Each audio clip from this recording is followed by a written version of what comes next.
سب سے پہلے آپ کو آگاہ کریں گے کہ کوئٹہ میں سرینا چوک پر ہوٹل کی پارکنگ میں زوردار دھماکہ ہوا، 5 افراد جاں بحق اور 12 زخمی ہوئے۔ ابتدائی تحقیقات کے مطابق دھماکے میں 40 سے 50 کلو گرام دھماکہ خیز مواد استعمال ہوا جو گاڑی میں رکھا گیا۔ کوئٹہ کے نجی ہوٹل دھماکے کی تحقیقات جاری ہیں۔ حکام کے مطابق دھماکہ گاڑی میں سوار خودکش حملہ آور نے کیا۔ تحقیقات میں مزید کیا پیش رفت ہوئی ہے، اسی بارے میں بتائیں گے منظور احمد۔ اس وقت اس نجی ہوٹل کے سامنے موجود ہوں۔ سیکیورٹی انتہائی سخت ہے، کسی کو اندر جانے کی اجازت نہیں دی جا رہی، حتیٰ کہ میڈیا کو بھی کوریج کے لیے اندر جانے کی اجازت نہیں دی جا رہی ہے۔ اس واقعے کی جو تحقیقات جاری ہیں، سی ٹی ڈی جو ہے تحقیقات کر رہی ہے۔ اس حوالے سے جب ہماری ترجمان سی ٹی ڈی سے بات ہوئی تو ان کا یہ کہنا تھا کہ واقعے کا مقدمہ درج کر لیا گیا ہے نامعلوم افراد کے خلاف، جس میں قتل، اقدام قتل اور ایکسپلوسیو ایکٹ سمیت دیگر دفعات جو ہے وہ شامل کیے گئے ہیں۔ متعلقہ تھانے کے ایس ایچ او کی مدیریت میں یہ مقدمہ درج کیا گیا ہے۔ اس حوالے سے جو تحقیقات میں پیش رفت ہوئی ہے وہ یہ کہ جو دھماکہ تھا اس حوالے سے سی ٹی ڈی کا یہ کہنا ہے کہ یہ خودکش دھماکہ تھا، خودکش حملہ آور گاڑی میں سوار ہو کر وہ ہوٹل میں آیا اور پارکنگ میں اس نے خود کو دھماکے سے اڑا دیا گاڑی کے اندر بیٹھے ہوئے۔ اس حوالے سے جو مزید کیا پیش رفت ہوئی ہیں حکام یہ بتانے سے قاصر، ان کا یہ کہنا ہے کہ اس موقع پر کچھ کہنا قبل از وقت ہوگا، تاہم مختلف پہلوؤں سے تحقیقات کا عمل جاری ہے۔ دھماکے میں 5 افراد جاں بحق ہوئے تھے جبکہ 11 زخمی ہوئے ہیں۔ ان میں سے زخمیوں میں سے ایک جو ہے اس کو ڈسچارج کر دیا گیا ہے اسپتال سے، باقی 10 کو جو ہے طبی امداد دی جا رہی ہے۔ ترجمان محکمہ صحت کا یہ کہنا ہے کہ ان زخمیوں میں ایک کی حالت تشویشناک ہے، دیگر جو 2 اسسٹنٹ کمشنر سمیت دیگر جو زخمی ہیں ان کو طبی امداد دی جا رہی ہے، ان کی حالت خطرے سے باہر بتائی جا رہی ہے۔ جی وزیر اعظم عمران خان نے کوئٹہ دھماکے کا نوٹس لیتے ہوئے رپورٹ طلب کر لی ہے۔ وزیر اعظم عمران خان نے دھماکے کی شدید مذمت کرتے ہوئے وزارت داخلہ کو ہر پہلو سے دھماکے کی تحقیقات کا حکم دیا ہے۔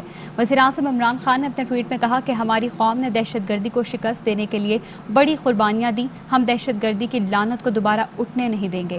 وزیر داخلہ شیخ رشید نے کوئٹہ دھماکہ 120% دہشت گردی قرار دیا۔ آگے بڑھیں اور آپ کو بتائیں کہ لاہور ہائی کورٹ میں شہباز شریف کی درخواست ضمانت پر سماعت ہوئی۔ عدالت کے نیب پروسیکیوٹر سے سوالات۔ عدالت نے پوچھا جو ٹی ٹیز آتی تھیں ان کے ذرائع کیا تھے، آخر رقم کہاں سے آتی تھی جو ٹی ٹیز کے ذریعے بھجوائی گئی۔ نیب نے تفتیش کی کہ یہ رقم کک بیکس کی ہے یا کرپشن کی۔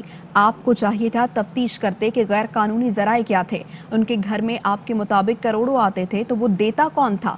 آپ کے مطابق پیسہ غیر قانونی ہے تو انہوں نے کسی وجہ سے ہی کمایا ہوگا۔ آپ نے تفتیش کی کہ کس جگہ پر کک بیکس کے لیے کس جگہ کرپشن کی گئی، کیا کمپنیوں میں شہباز شریف شیئر ہولڈرز ہیں؟ نیب پروسیکیوٹر نے کہا شہباز شریف تو نہیں مگر ان کے گھر کے افراد کے نام پر شیئرز ہیں۔ شہباز شریف نے بطور وزیر اعلیٰ 8 بے نامی کمپنیاں بنائیں۔ 2008 سے 2018 تک وزارت اعلیٰ کے دور میں زیادہ ٹرانزیکشنز ہوئیں۔ 1990 میں ان کے اثاثے 2.5 ملین تھے، 1998 میں 41 ملین ہو گئے۔ ہم نے وراثت میں ملنے والے اثاثوں کو ریفرنس میں شامل نہیں کیا۔ سلیمان شہباز کے اثاثے 2 ارب 25 کروڑ ہیں۔ سلیمان شہباز کے اکاؤنٹ میں 1 ارب 60 کروڑ کی 150 ٹی ٹیز آئیں۔ نیب راولپنڈی نے سابق وزیر اعظم شاہد خاقان عباسی کو 26 اپریل کو طلب کر لیا۔ شاہد خاقان کو سابق ایم ڈی پیٹرولیم کو بھرتی کرنے کے کیس میں طلب کیا گیا۔ نیب نے انہیں ریکارڈ ہمراہ لانے کی ہدایت کی ہے۔ ذرائع کے مطابق شاہد خاقان کو سابق وزیر پیٹرولیم کی حیثیت سے طلب کیا گیا ہے۔ نیب نے پی پی ایل میں میگا کرپشن اور وامق بخاری کی غیر قانونی بھرتی کا نوٹس لیا ہے۔ سابق وزیر اعظم شاہد خاقان عباسی کا اسپیکر قومی اسمبلی سے معافی مانگنے سے انکار۔ کہتے ہیں میں صرف ایک ذات سے معافی مانگتا ہوں، حکومت کی کوئی پالیسی نہیں ہے۔ کابینہ کے اجلاس میں جماعت کو کالعدم کیا جاتا ہے، پھر اسی کالعدم جماعت سے مذاکرات کیے جاتے ہیں۔ وزیر اعظم اور کابینہ چینی کے معاملے میں قصوروار ہیں، نیب انہیں اندر کرے۔ معاون خصوصی شہباز گل نے شاہد خاقان عباسی کے بیان پر رد عمل دیتے ہوئے کہا کہ شاہد خاقان کو جواب دہی کے لیے طلب کیا گیا لیکن موصوف جواب کے بجائے ہرزہ سرائی میں مصروف ہیں۔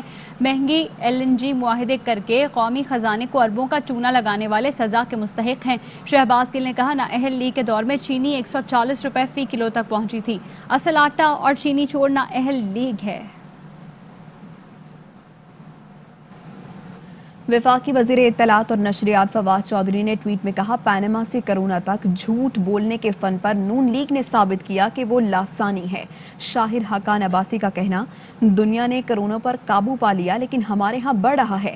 ये बयान जाहिर करता है नून लीग की लीडरशिप इख्लाकी तौर पर दिवालिया है। उन्हें बड़े से बड़ा झूठ भी आसानी से कहने पर मलका हासिल है। बराह रास्त आपको ले चलेंगे इस्लामाबाद। वफाकी वजीर असद उमर इस वक्त तकरीब से खिताब कर रहे हैं। इस वक्त आपके साल के अंदर 20 अरब डॉलर के करंट अकाउंट डेफिसिट्स हो रहे हों, जब आपके 2-2 बिलियन डॉलर के एक माह के अंदर डेफिसिट्स हो रहे हों, जब आपका प्राइमरी बैलेंस जो है वो नेगेटिव हो और वो 2.1 या 2.2% मईशत का उसके अंदर खसारा हो, यानी आप जो है जो रोज़मर्रा अपने सरकार जो चलानी है और जो डेवलपमेंट करनी है, वो तमाम ज़रूरियात जो पूरी करनी है, उसके लिए भी आपको कर्ज़े लेने पड़ रहे हों, तो बैरूनी तौर पे भी और अंदरूनी तौर के ऊपर भी जब आपकी इतने ज़्यादा हालात मुश्किल पैदा हो जाएं, तो जब तक आप स्टेबिलिटी रिस्टोर नहीं करते आप आगे नहीं चल सकते। अगर आप उस सिचुएशन के अंदर ग्रोथ करने की कोशिश करेंगे तो आपका वही असर होगा कि आपको कार्डियक अरेस्ट हो रहा हो और आप जिम जाके जो है वेट उठाने शुरू कर दें। लेकिन अब हम उस सफ़र से गुजर चुके हैं। हम 20 बिलियन डॉलर सालाना खसारे से, एक्सटर्नल बैरूनी खसारे से निकल कर इस माली साल के अंदर हम एक्सटर्नल करंट अकाउंट सरप्लस में चल रहे हैं। हम 2% से ज़्यादा जीडीपी का जो प्राइमरी हमारा बैलेंस का खसारा था, हम वहाँ से निकल के पिछले कई माह से प्राइमरी सरप्लस के ऊपर चल रहे हैं। तो एक बेडरॉक आपके पास आ गया है स्टेबिलिटी का। आपकी जो मईशत की आपने इमारत खड़ी करनी है, उसकी आप समझ लें बुनियादें डल चुकी हैं। लेकिन अब सिर्फ अच्छी बुनियाद को तो मैंने नहीं लेना। बुनियाद आप तो इसलिए डालते हैं कि उसके ऊपर अच्छी इमारत बनाई जा सके, सिर्फ बुनियाद के लिए तो नहीं बनाई जाती।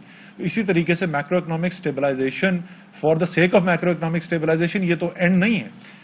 यहाँ से आपने सफ़र शुरू करना है तरक्की का, जो बार बार इंटरप्ट हुआ है। जैसे डिप्टी चेयरमैन पहले कह रहे थे कि हमारी जो मईशत की नमू रही है, वो हम सब ने देखा है कि पिछले कम से कम 30 साल से ज़्यादा हो गया यही सिलसिला होता है। 2 साल ग्रोथ होती है, करंट अकाउंट डेफिसिट बढ़ता है, एक्सटर्नल क्राइसिस क्रिएट होता है, IMF प्रोग्राम में चले जाते हैं, सीवियर मैक्रो इकोनॉमिक एडजस्टमेंट में चले जाते हैं, और ये बार बार साइकिल रिपीट होता रहा है। सिर्फ इसमें फ़र्क ये आ रहा है कि वो जो खसारे की जो साइज़ है वो बड़ा होता चला जा रहा है, और इंस्टेबिलिटी जो है, जो मैक्रो इकोनॉमिक इंस्टेबिलिटी है, उसकी जो नौयत है, बल्कि उसकी जो एक्सटेंट है, वो बढ़ती चली जा रही है। जैसे वो जब हम IMF के साथ बैठे थे नेगोशिएशन करने के लिए, तो उनसे जब हम आर्ग्यू कर रहे थे कि ऑन द स्पेसिफिक मेजर्स, तो उनका आर्ग्यूमेंट वापस होता यही था कि ये सही है कि जो हम आपसे कह रहे हैं ये कभी भी पहले पाकिस्तान को करने की ज़रूरत नहीं पड़ी है, लेकिन पहले कभी आपके इतने हालात कब ख़राब हुए थे जितने आज हैं। सही कहते थे।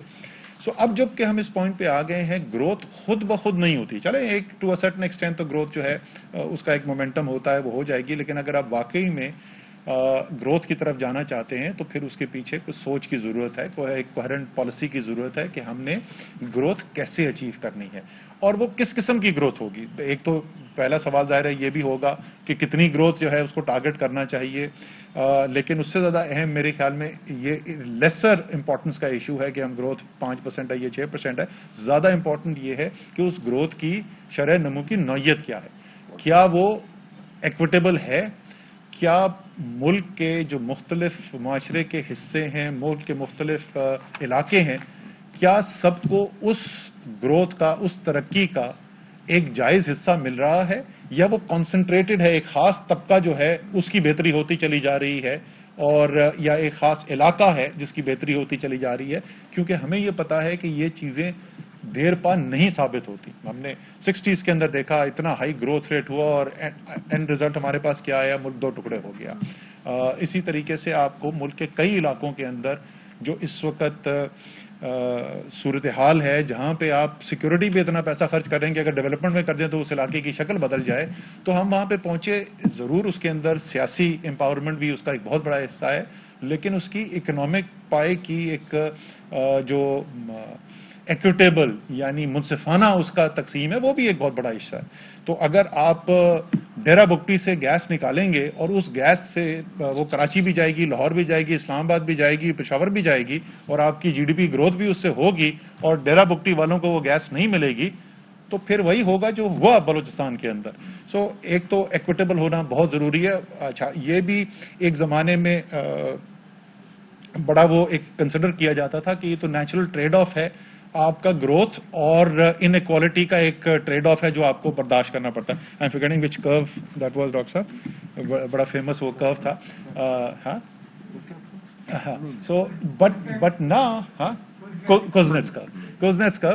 سو لیکن جو ریسنٹ پچھلے 10 سال 20 سال کی معیشت میں جو تھنکنگ کی گئی ہے, اس کے اندر یہ بڑا واضح طریقے پہ آیا ہے کہ اگر ان ایکوالٹی ایک حد سے بڑھتی ہے تو اس سے گروتھ بھی ریٹارڈ ہو جاتی ہے. تو even growth point of view سے آپ کو اس ان ایکوالٹی کو ایڈریس کرنا جو ہے وہ لازمی ہے. مورل ڈائمنشن تو اس کا ہے ہی ہے, اس کا سیاسی ڈائمنشن ہے, نیشنل انٹیگریٹی کا ڈائمنشن ہے, لیکن اس کا پیور اکنامک ریزنز کی وجہ سے بھی ہمیں ذہن میں رکھنا ہے, اور گروتھ ایسے اچیو کرنی ہے کہ لوگوں کو اس کا منصفانہ اس میں تقسیم ہو, اور لوگوں کو نظر آئے کہ ہاں یہ جو ملک کی ترقی کی خبریں میں ٹی وی پہ سنتا ہوں, اس سے میری زندگی بھی کچھ بہتر ہو رہی ہے. دوسرا آبویسلی سسٹینیبلٹی کے اس کے دو ڈفرنٹ ایسپیکٹس ہیں. ایک تو سسٹینیبلٹی کا جو آج کل عرف عام کے اندر لیا جاتا ہے جو انوائرمنٹ ریلیٹڈ ہے, ظاہر ہے وہ بہت ضروری ہے. پاکستان بری طریقے سے افیکٹڈ ہے. دنیا کے 10 ممالک جن کو سب سے زیادہ خطرہ ہے انوائرمنٹل چینج کی وجہ سے, گلوبل وارمنگ کی وجہ سے, پاکستان ان 10 ممالک میں سے ایک ہے. اور ہم نے دیکھا ہے کہ جس طریقے سے ہمارے پاس سائیکلز آتے رہے ہیں پچھلے صرف 20 سال ہی اگر آپ اٹھا کے دیکھ لیجئے, ڈراؤٹ کے سائیکل آئے, 2 دفعہ بہت بڑے فلڈز آئے. سو کلیئرلی جو نیچرل انوائرمنٹ کی ڈیٹیریشن ہے اس سے براہ راست زندگیاں افیکٹ ہو رہی ہیں. تو بڑے لیول کے اوپر ہے. آپ چھوٹی کمیونٹیز کے اندر اگر آپ چلے جائیں, اگر آپ ہماری جو کوسٹل بیلٹ ہے وہاں پہ آپ جائیں تو آپ کو نظر آئے گا کہ کس بری طریقے سے لوگوں کی معاشی زندگی وہاں پہ مفلوج ہوئی ہے. وہ انوائرمنٹل پولوشن جو ہم کر رہے ہیں سمندر کے اندر, اس کی وجہ سے ان کی فشنگ ہیبیٹیٹس اڑ گئے ہیں. اور اس کے علاوہ جو ہم نے جس طریقے کے منصوبے کیے, بجائے کہ سالٹ واٹر جو ہے سیلائن واٹر سمندر میں جانے کے, ہم نے سی واٹر انکروچمنٹ کرا دی, اور وہ جو پوری کوسٹل بیلٹ ہے اس کو ہم نے اکنامک لائف ڈیوسٹیٹ کر کے رکھ دی. اسی طریقے سے مختلف This half-hourly clock is brought to you by تو پڑے گا جب ٹیلینور 4G سے مور سے زیادہ ڈیٹا اور کالز کا فائدہ ملے گا. and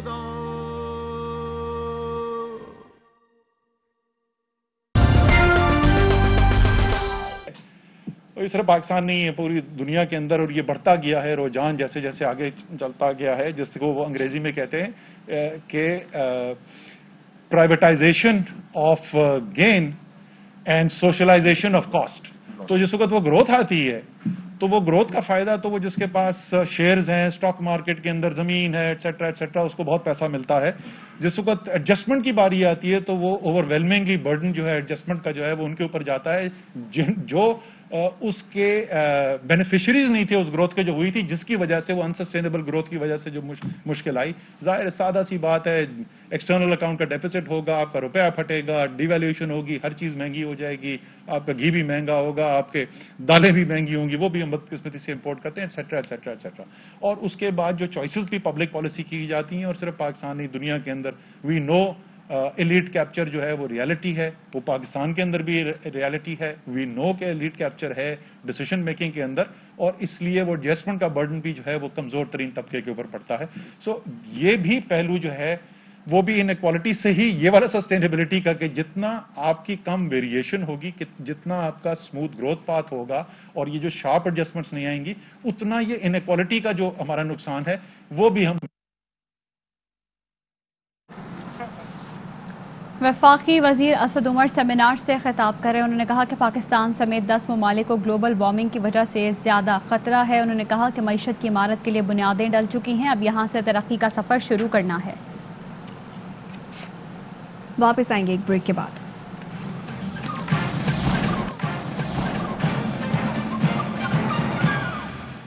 welcome back. Chairman NAB Javed Iqbal की ज़ेर सदारत एग्जीक्यूटिव बोर्ड का इजलास शुरू। Deputy chairman, prosecutor general, accountability, DG NAB operation और दीगर शरीक। इजलास में बदउनवानी के मुख्तलिफ इन्वेस्टिगेशन इंक्वायरीज की मंजूरी का इम्कान है। चेयरमैन नैब ने कहा कि बदउनवानी का खात्मा और उन अनासर से लूटी रकूम की वापसी अव्वलीन तरजीह है। बड़ी मछलियों के खिलाफ अरबों रुपए की बदउनवानी के रेफरेंसेस दायर किए हैं। बड़ी मछलियों के खिलाफ रेफरेंसेस मुअज़्ज़ज़ एहतसाब अदालतों में दायर किए। नैब ताजिर बरादरी की तरक्की के लिए खदमात को कदर की निगाह से देखता है। और शुगर स्कैंडल की तहकीकात। नैब रावलपिंडी ने सूबाई वजीर पंजाब मोहसिन लगारी को 4 मई को तलब कर लिया है। साबिक सूबाई वजीर खुराक समीउल्लाह चौधरी और मियां असलम इकबाल को भी नैब ने तलब कर रखा है। ज़राए के मुताबिक नैब की कंबाइंड इन्वेस्टिगेशन टीम मोहसिन लगारी से तफ्तीश करेगी।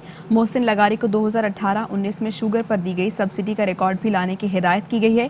एक्सपोर्ट का इजाजतनामा देने का रिकॉर्ड भी तलब किया गया है। नैब ने गुज़श्ता हफ्ते केन कमिश्नर चीफ सेक्रेटरी ऑफिस का दौरा करके रिकॉर्ड हासिल किया। पंजाब में शुगर मिल्स को दी जाने वाली सब्सिडी का रिकॉर्ड भी मांग लिया गया है। नैब शुगर स्कैंडल की तहकीकात मनी लॉन्ड्रिंग एक्ट 2010 के तहत कर रहा है। लाहौर की मकामी अदालत ने जहांगीर तरीन और अली तरीन की अबूरी दरख्वास्त ज़मानत में 3 मई तक तौसी कर दी है। जहांगीर तरीन और अली तरीन अरकान असम्बली के हमरा सेशन कोर्ट पहुंचे। जहांगीर तरीन के वकील बैरिस्टर सुल्तान सफ्दर ने दलाइल देते हुए कहा कि जहांगीर तरीन और अली तरीन पर 3 FIR हैं। 4.5 माह के वक्फे के बाद FIA ने 2 मुकदमात दर्ज किए। डेप्यूटी डायरेक्टर FIA ने कहा कि अभी कुछ रिकॉर्ड आना बाकी है, जैसे ही रिकॉर्ड मौसूल होगा तफ्तीश मुकम्मल कर लेंगे। FIA ने जहांगीर तरीन और अली तरीन के मुकदमात का रिकॉर्ड अदालत में पेश कर दिया।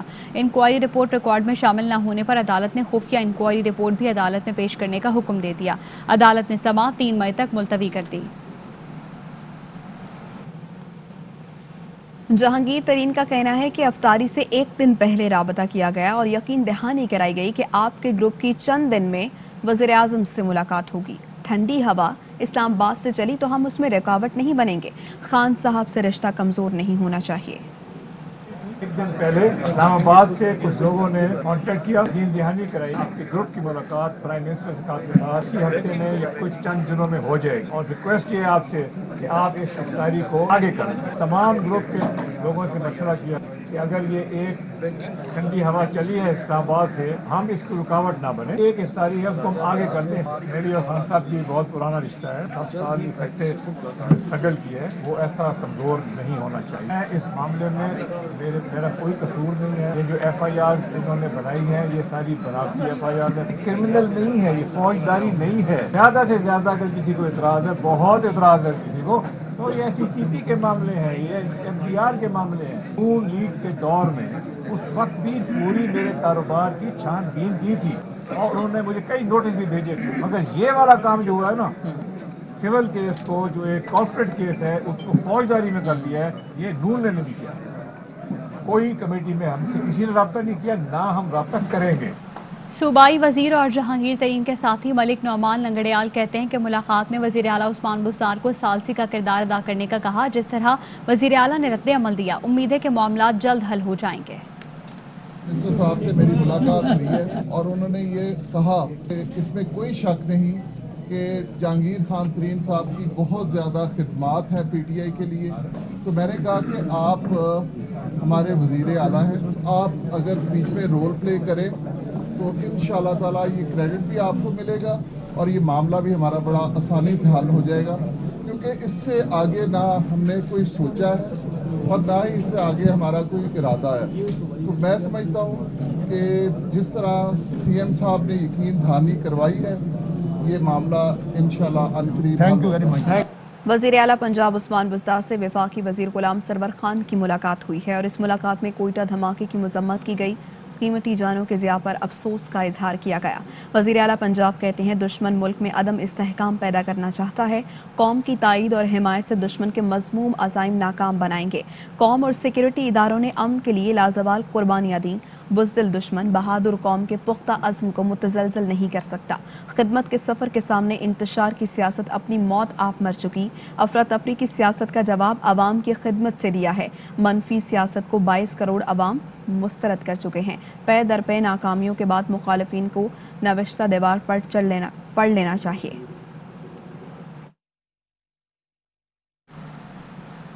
पाकिस्तान में कोरोना वायरस की तीसरी लहर के वार जारी। 24 घंटे में कोरोना के मजीद 98 मरीज इंतकाल कर गए। NCOC के मुताबिक 57,591 टेस्ट किए गए, 5,857 नए केसेस सामने आए।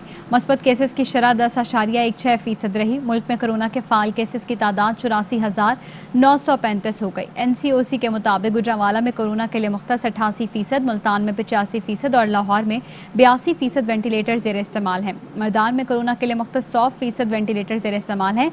नौशहरा में 67 जबकि पेशावर में 74% ऑक्सीजन बेड ज़ेर इस्तेमाल हैं। खैबर पख्तूनख्वा में कोरोना के बायस एक और मसीहा जान की बाजी हार गए। मारूफ डेंटिस्ट डॉक्टर जान गुज़श्ता कई रोज से कोरोना में मुब्तला थे। डॉक्टर जान गवर्नमेंट सर्विस से रिटायर होकर प्राइवेट क्लिनिक चला रहे थे। डॉक्टर्स एसोसिएशन के मुताबिक खैबर पख्तूनख्वा में कोरोना के बायस जाँ बहक होने वाले डॉक्टर्स की तादाद 62 हो गई है। लाहौर में 50 से 59 साल उम्र तक के अफराद के लिए वैक्सीनेशन लगाने का बाकायदा आगाज़ कर दिया गया है। अवाम मालूमात हासिल करने के लिए 1033 पर कॉल या रजिस्ट्रेशन के लिए 1166 पर मैसेज अरसाल कर सकते हैं।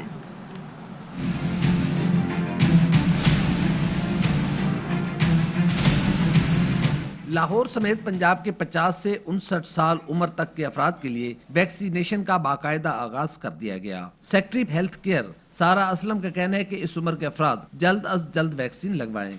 जो मैसेज आता है डेट का और सेंटर का, उसके मुताबिक जो अफराद हैं जो कि 50 साल से 59 ईयर्स तक हैं, उनको उसके मुताबिक अपने सेंटर में आना है और वैक्सीन लगवानी है। एक्सपो सेंटर में कोरोना वैक्सीन लगाने के लिए आने वाले अफराद ने इंतजामात को सराहा। मेरी एज 50+ है और रात मुझे मैसेज आया था तो अब मैं आ गया हूँ। तो मैंने अल्हम्दुलिल्लाह पहली दफ़ा देखा कि इतना अच्छा सिस्टम है। बहुत अच्छा किया है, मेरा ख्याल है और फास्ट करना चाहिए क्योंकि बहुत स्लो जा रहा है कि इतने 60 वालों को आपको जो भी लोग आ रहे हैं ना उनकी एज वाइज बूथ बना दें और इनको स्पीड अप करना चाहिए। वज़ीर सेहत डॉक्टर यास्मीन राशिद का कहना है कि वैक्सीनेशन बारे मजीद मालूमात हासिल करने के लिए 1033 पर कॉल या रजिस्ट्रेशन के लिए 166 पर मैसेज अरसाल कर सकते हैं। कैमरामैन नवीद रमजान के साथ हसन हफीज, एयरवे न्यूज़ लाहौर। फैसलाबाद में 9वीं से 12वीं तक स्कूल हफ्ते में 2 दिन कोरोना SOPs के तहत खोलने की इजाज़त के बाद तलबा भी तालीमी इदारों में पहुंचकर खुश नजर आ रही हैं।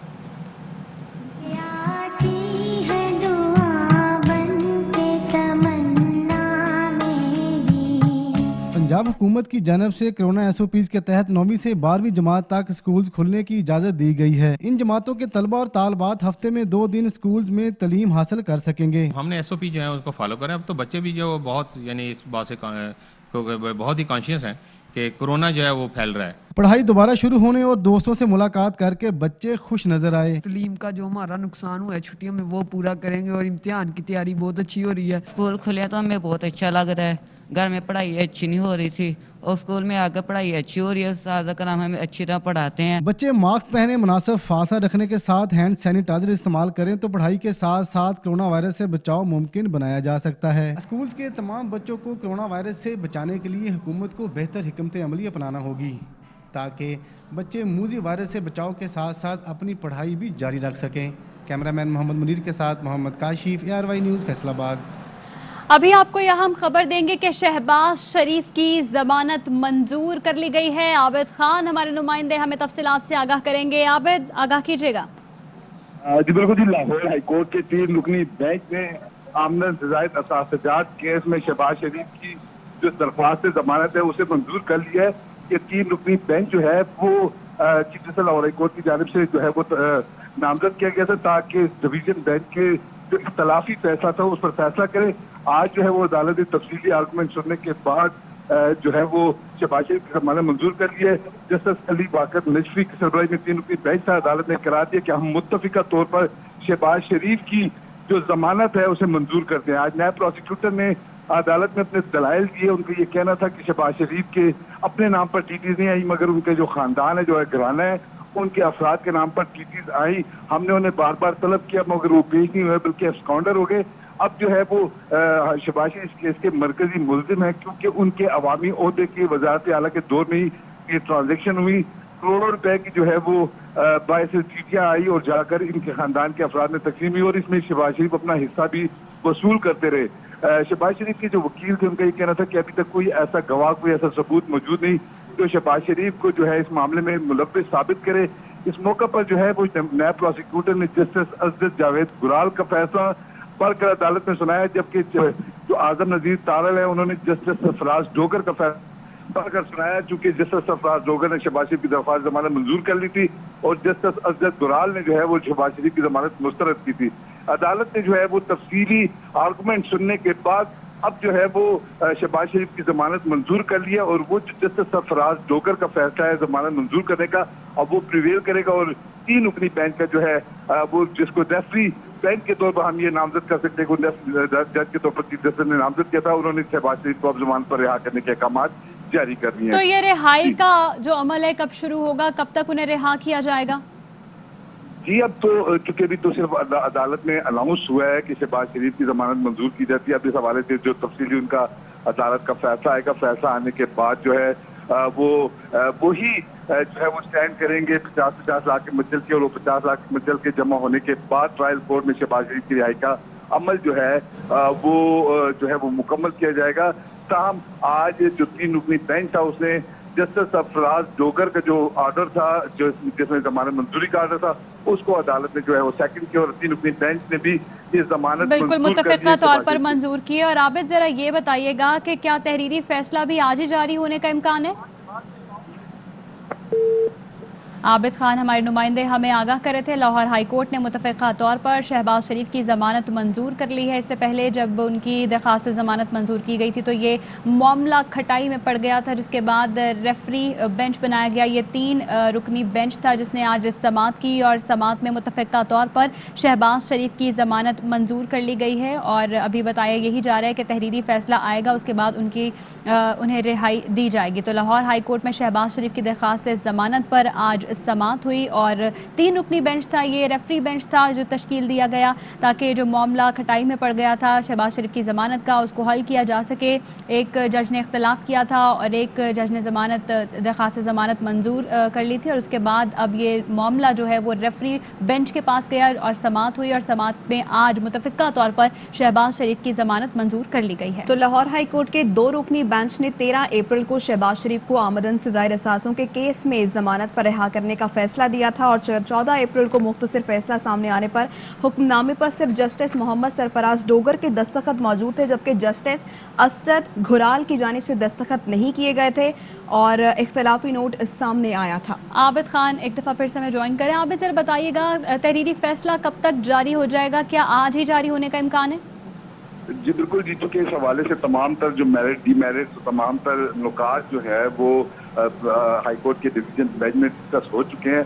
अब तो चूँकि रेफरी जो बेंच है या जो रेफरी जज है उन्होंने सिर्फ ये देखना है कि दोनों में से कौन से जो है वो जज का फैसला प्रिवेल करना चाहिए और किसके नुकात जो है वो जो है वैलिड है।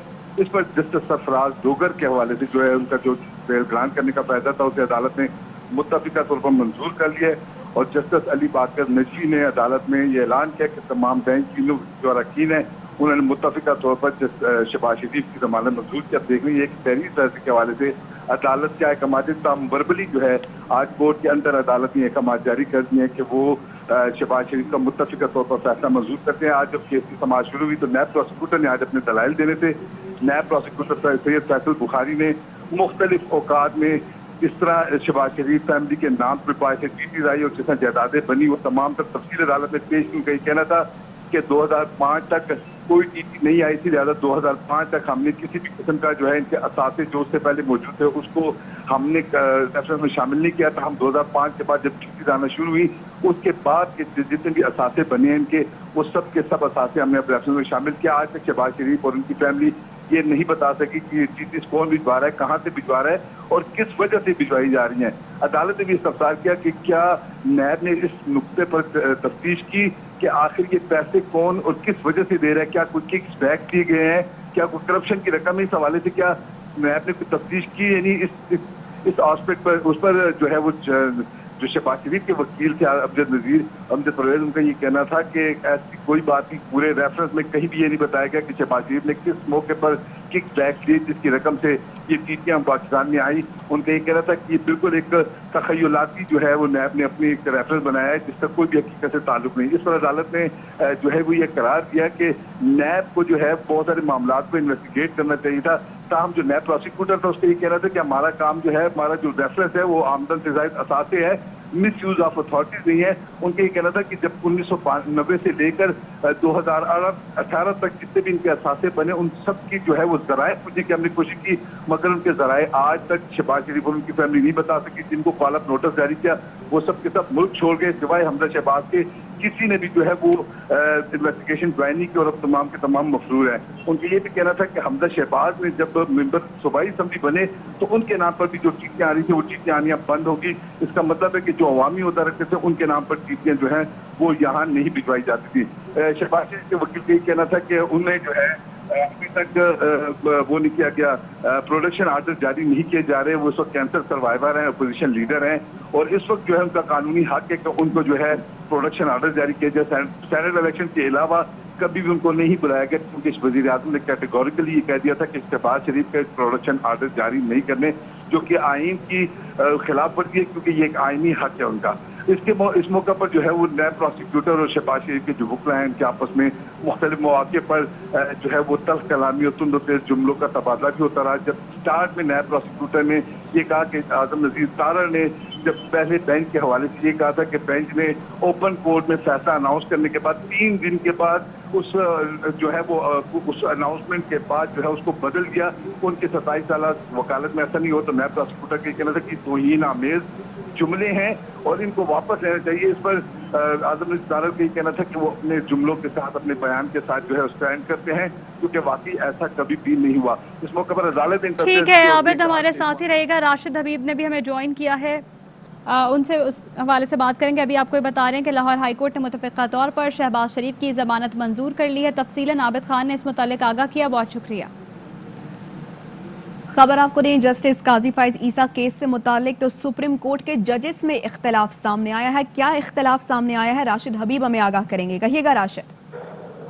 जी, जस्टिस काजी फाइज ईसा केस में 10 नंबर बेंच में शदीद इख्तलाफ उस वक्त पैदा हुआ, वैसे छोटे मोटे इख्तलाफात की सूरत में रहते हैं, लेकिन यहाँ जस्टिस बाकर ने वफाक के वकील आमिर रहमान को दलाइल मुख्तसर करने की हिदायत करते हुए कहा कम है, सेटल्ड प्रिंसिपल्स हैं रिव्यू के, आप उनको ना दोहराएं, नई बात है तो बताएं।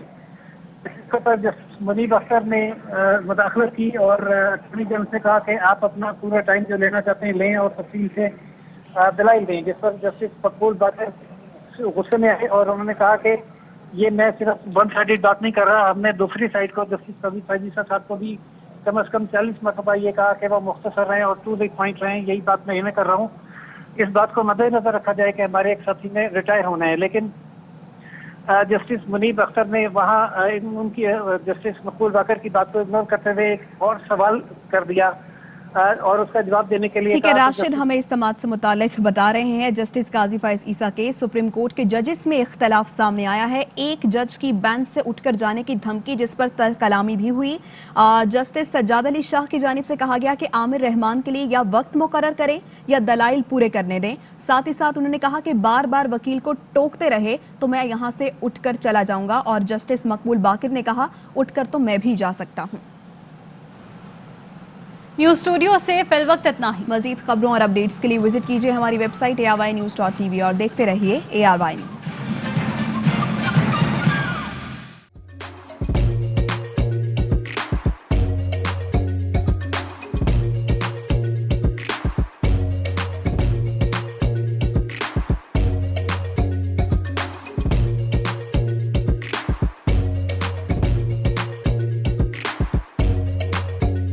Instead of saving up for a new toy or a trip to Disney World, a 70-year-old بدلاً من توفير لعبة جديدة 来自阿拉巴马州的一名7岁女孩没有花 एक नए खिलौने या डिज्नी वर्ल्ड की यात्रा के लिए बचत करने के बजाय Alabama Anstatt für ein neues Spielzeug oder eine Reise nach Disney World zu sparen, hat Anstatt für un neus Spielzeug oder eine Reise nach Disney World zu sparen